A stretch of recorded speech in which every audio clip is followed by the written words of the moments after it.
visuomeninių organizacijų kreipimąsi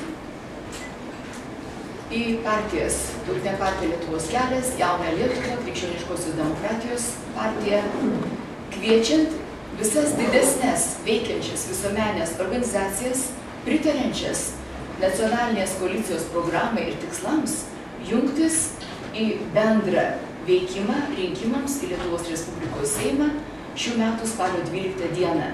Tik suvienyje jėgas iškelsime drąsius, išmintingus tautos atstovus, pasiaukojančiai dirbsiančius Lietuvai.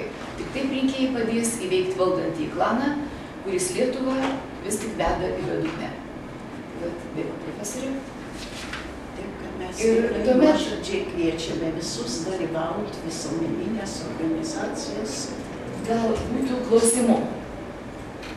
Tai, ponia Astra, jūs užsiminėte apie matančias problemas, būtinai sakykite, kokias jūs sumanė jūsų nacionalinė koalicija priemonės mažinti, pavyzdžiui, infliaciją.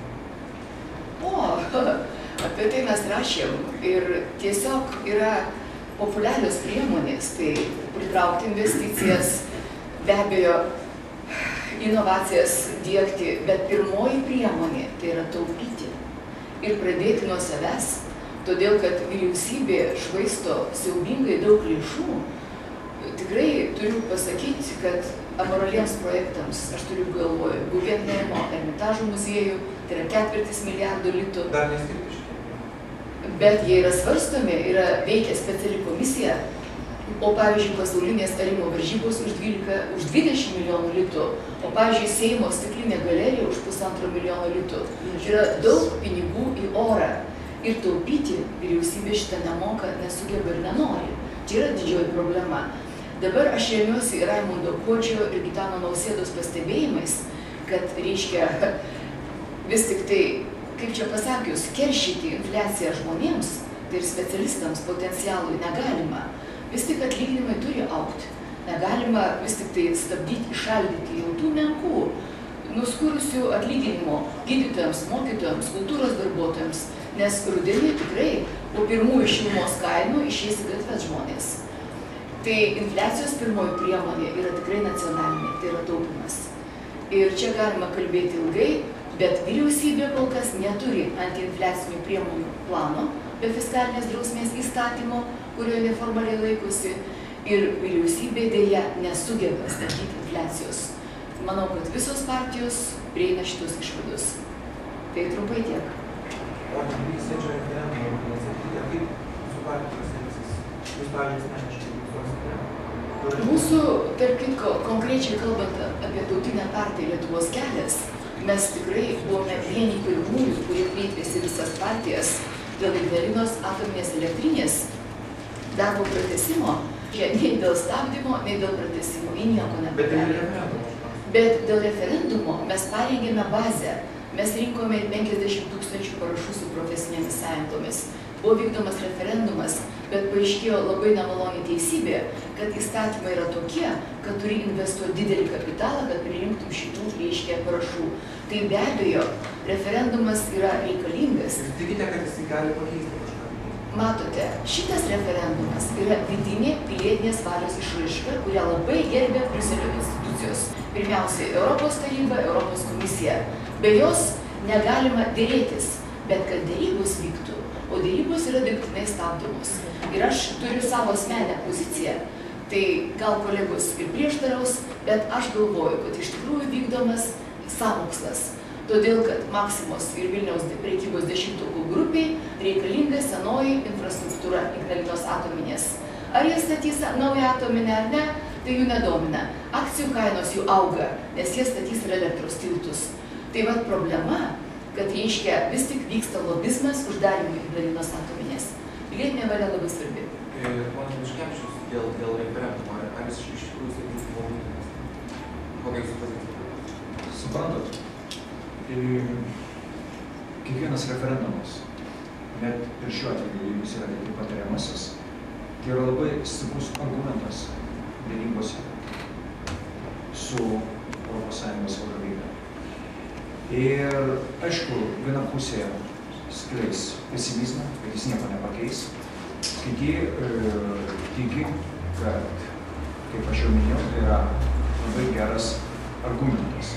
Tik aišku, viską reikėjo daryti anksčiau, bet geriau dabar negu niekada, nes ir airių referendumas parodė, kad tai, kas atrodo iš anksto neįmanoma, kaip jūs balsuosite, airių atveju, kaip jūs balsuosite, vis tiek bus taip ir taip.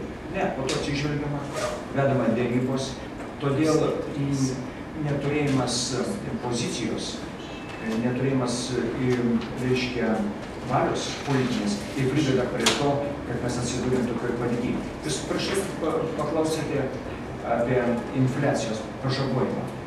Žinote, aš jums pasakysiu, tai tas pats, kaip galima būtų paklausti, kiek bus tų vardų.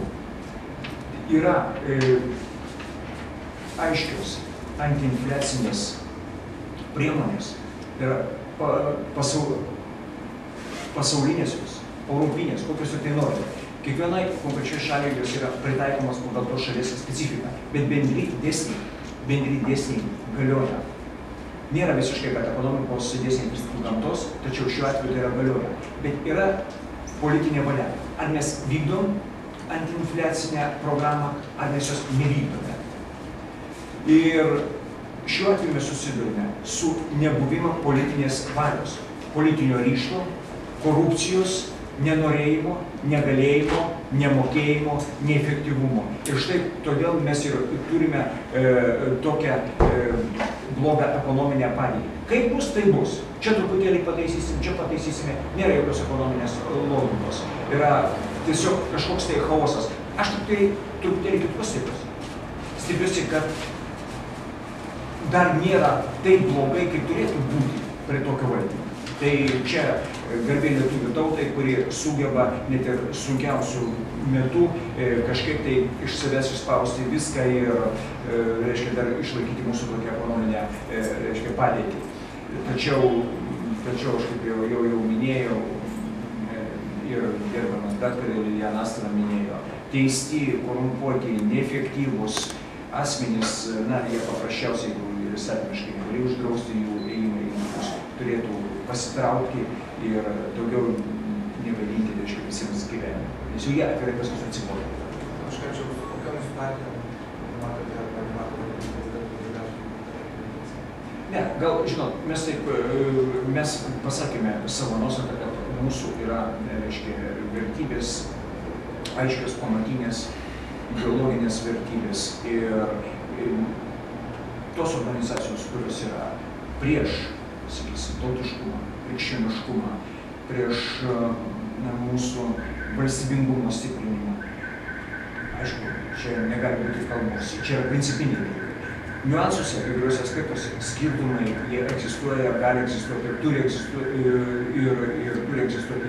Mes, manau, nekeltume problemą, jeigu iškiltų, sakysim, taip, aš truputėlį pašaržuosiu, ginčai dėl kokio nors miškų įstatymų ar žvejybos įstatymų. Čia ir tarpusavy partijos ginčysi, šeimoje ginčysi, bet ideologiniai dalykai, tokie, kurie svarbus visai mūsų tautai, na, tai įsivaizduokit, tai tikrai būtų nepakelių. Na, sakysim, kaip, pavyzdžiui, vienos lyties santuoka. Na, niekada gyvenime aš jau geriau atsiskaičiau politikos, negu sutikčiau apie nuodėmės įteisinimą. Pavyzdžiui, prie šeimos koncepciją. Na, tai yra, galima daug tokių dalykų. Ar tarp pilietybės įstatymas, kokia būtų įstatymą? Kaip tarp pilietybės įstatymą? Rudenį rengėsi tobulinti pilietybės įstatymą.